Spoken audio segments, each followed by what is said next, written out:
Okay, I think we are live, and a very warm welcome to Jordy Barry. How are you, Jordy?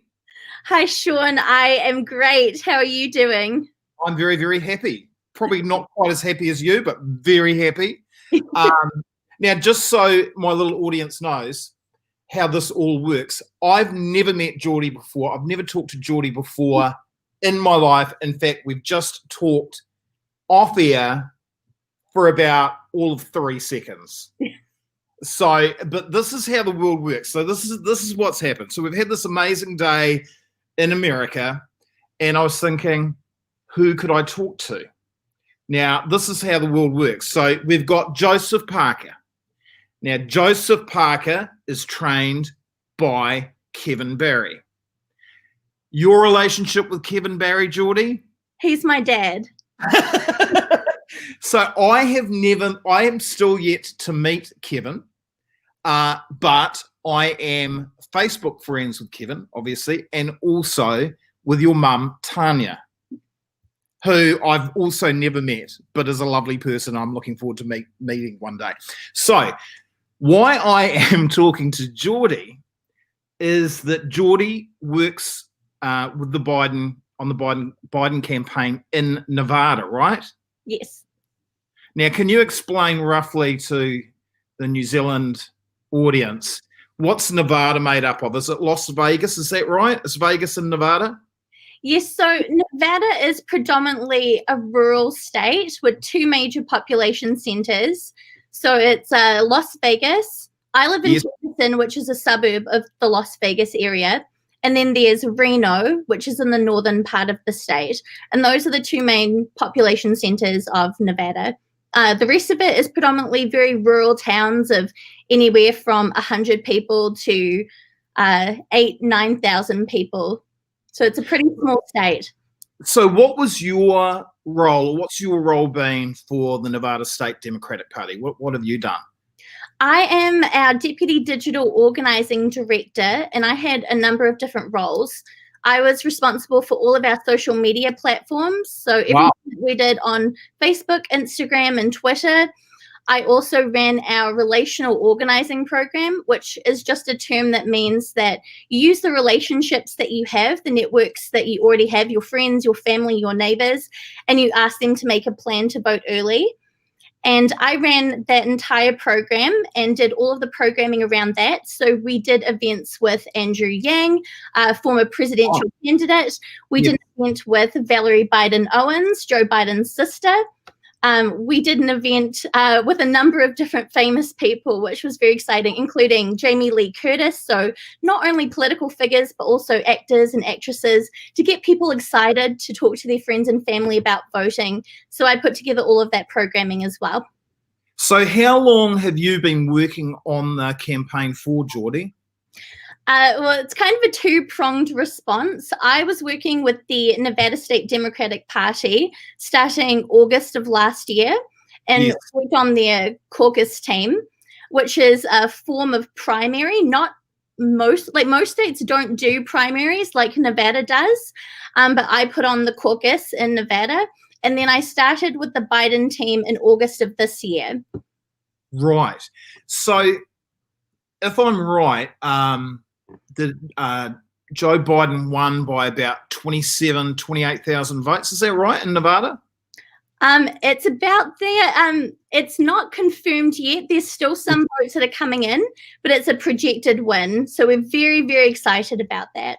And previously in 2016, was it held by the Republicans or the Democrats? So Hillary won in 2016, but it was only by 2.4%. So it was a very small margin. Right. Nevada is a battleground state, meaning it can go blue or it can go red. It really depends on who decides to turn out and vote. So we have to fight for every vote that we get. So what drew you into politics? What drew you into doing this? Have you always has it come from your mum or dad, or what drew you to working on the campaign? Well, I think my first taste in politics was actually through my nana Myra. my dad's mum, who lives in Christchurch, and she was on the Christchurch City Council for a number of years. And her and my late grandfather, Kevin Barry Sr., who is also a very well-known boxing trainer in New Zealand, would run these toy drives that they would organise throughout the entire year. So they would collect toys for all underprivileged children in Christchurch all throughout the year. And then in December, they would disseminate those toys. And so they identified a problem, which was that poor children were not getting presents on Christmas. And they identified a solution, which was collecting those toys throughout the year, working with different community organizations and partner groups, and disseminated those toys. And I think that was my first taste in politics, was finding where the problems were in our communities and identifying solutions. And so I'd say that was my first taste in politics. But in terms of the United States, when I moved here, I started doing congressional debate, which is a form of debating in schools where you emulate the United States House of Representatives. So I learned a lot about the legislative process, and I got really interested about how I could play a role in enacting positive change in my community. And so I got involved with the Obama campaign in 2012 in Nevada, and then later got involved with Hillary's campaign in 2016, and now have been on the caucus team in Biden's campaign this year. I just sense right now that your mum and dad are probably watching this and getting a little teary-eyed going, that's our baby. She's so good. So proud of her. Talk me through as the results are coming in Nevada. Talk me through that day and the emotions. It must be terrifying. You're going, there's hardly anything in it. We only just won it in 2016. Tell me how that day runs and the feelings that you're going through. Every election day that I've experienced here has been, you get the results on the day of the election. And we knew that it's different this year, given the pandemic. And also in Nevada, for the first time, all active registered voters received a ballot through the mail, which is not something that has ever happened in the state. And so we had unprecedented numbers of people that were voting by mail. And so, when that happens, when there's new processes in place, it's going to take more time to count the ballots, go through, do signature matching, all of those kinds of things that the county elections department has to do. And so as the days continued, we kept having our fingers crossed, hoping that, we would get more numbers in, that the result would be called by the AP or CNN. But we just had to be patient. And it's really important that everyone's votes are counted and that it's done in a proper way. And so we continued to be patient, but we wanted the results just as quickly as everybody else. But, we have to wait for the process to unravel. And we saw memes on social media. I'm sure you saw some of them where people were making fun of how slow it seemed to be in Nevada. And while it was funny, at the same time, I'd rather it be accurate. Yeah, I'd rather know that the votes are the correct numbers and we're getting all of the accurate information. And so I'm proud of the work that our state has done and really pleased that we were able to win for Joe Biden, which we found out early this morning. Have you ever met Joe or got close to him at any point? How close have you got to meeting him? Yeah, actually, I met Joe Biden for the first time last year when I wasn't working on his campaign. And I have to say, I went to a number of candidates' events. I met Elizabeth Warren. I met Pete Buttigieg. I met a ton of different candidates during the primary. And what really impressed me about Joe Biden is that we were in this room, and of course, this is pre-pandemic, and there's a ton of people packed in this room. And he made time to talk to every single person in that room. And when he got to me, he looked me right in the eye. He asked me my name. He asked me what issues I cared about. And he made me feel as though I was the only person in the room and that he genuinely cared about what I had to say. And I don't think you can fake that. No. I don't think that you can fake being genuine. And I thought, wow, this guy's the real deal. And that really impressed me. And so when he did go on to win earlier this year, I knew I'd be supporting him. And I was so thrilled. And he actually came to Nevada and did a drive-in rally. You know, we've had to adapt how we do campaigning this year with the pandemic. And so we had all these cars piled into a parking lot. People decorated their cars with paint pens and flags and all sorts of things, and it just looked amazing. And he stood up on the stage and spoke to everyone, and people were honking their horns, and it was truly incredible to see him speak. So I've been fortunate in that I've been able to see him a couple of times in person. And what about Kamala Harris? Oh my goodness, and her speech today. Absolutely phenomenal. Absolutely phenomenal. I saw her for the first time also last year, and she's got a warmth about her that I really admired. It just made you feel like she's a real person. She's not a politician, but she's a real person that is truly going to represent us and has our best interest at heart.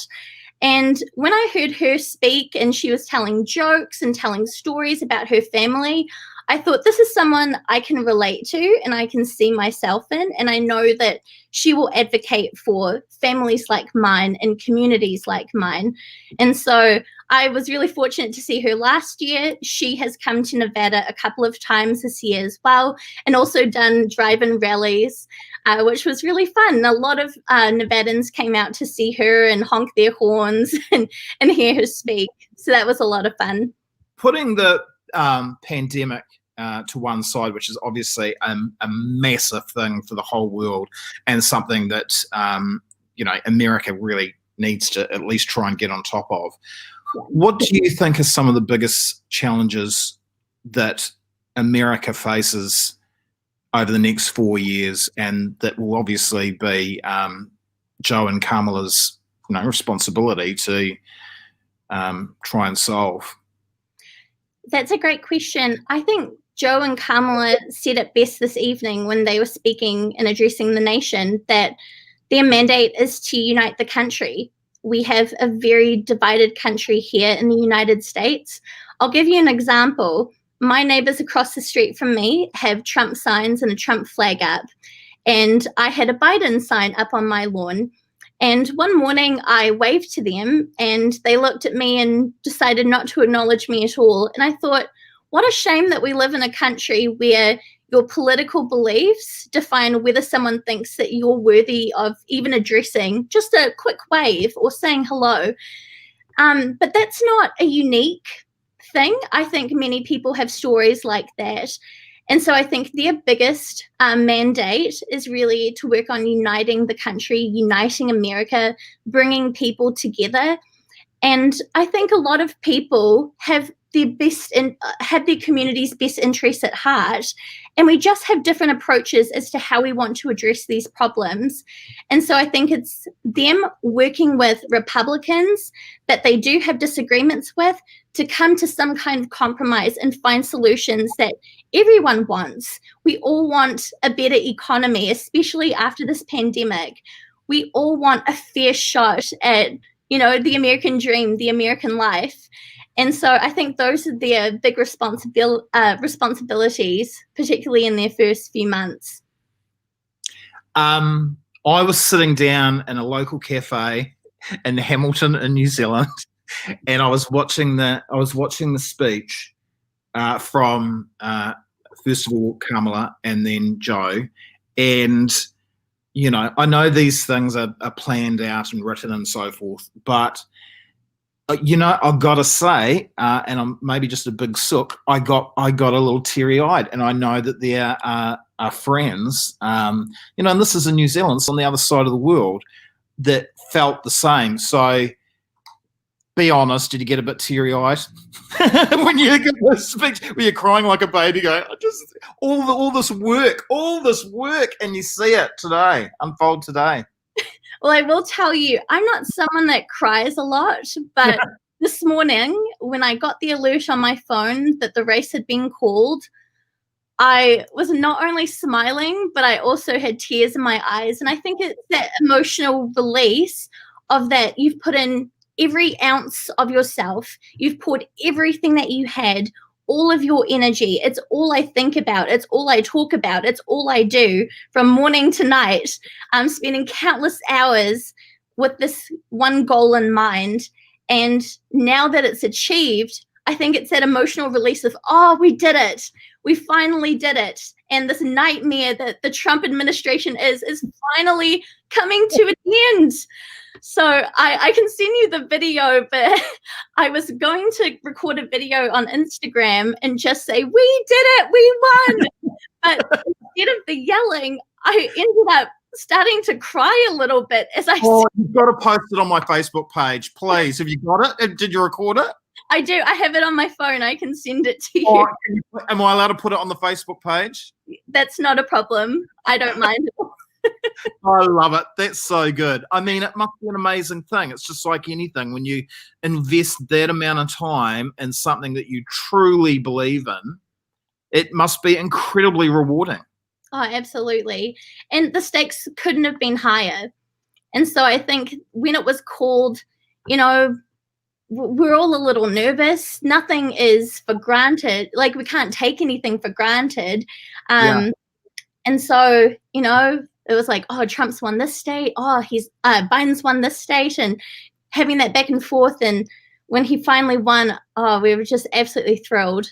It was really interesting to watch on CNN in particular, who I thought were actually very disciplined throughout. They weren't getting carried away, but when it was clear that those early votes that had been made were actually getting counted at the end of the process and were so skewed towards the Democrats, you were just starting to, I don't know if you had time to watch CNN, but Wolf Blitzer and I think it's John King, they were doing the maths and they were doing the calculations and they were going, hang on, he's getting like 80%. And so, you know, some of these counties, it's not necessarily in Nevada, but just, you know, in some of these battleground states where it was just, you were just doing the math going, no, he's got this. Well, you know, we felt like we were in a strong position to win. But again, you can never take anything for granted. In 2016, we all thought Hillary was in a very strong position to win, and look what happened. And so we continued to fight. We were helping people who had issues with their ballots do what's called ballot curing, which is if there's an issue with signature matching or things like that, we help them reach out to their county elections department so that their ballot would count. And so we're still fighting for every single vote to make sure that we win. And I'm very proud of the work that we've done in this state. Good on you. And I tell you what, I'm sure that those parents of yours are very proud of you. They have to be. Hey, thanks so much for joining us and just giving us a little bit of perspective in New Zealand on what it's like to be involved in a campaign. What time is it in Nevada right now? It's about 7:45, so not too late here. Well, hey, thanks very much for your time, and congratulations on and I wish you all the best for your future success. Oh, thank you so much, Sean. Really appreciate it. And it was a pleasure talking with you and meeting you. Thanks, Jordy. Thank you. Take care. Bye.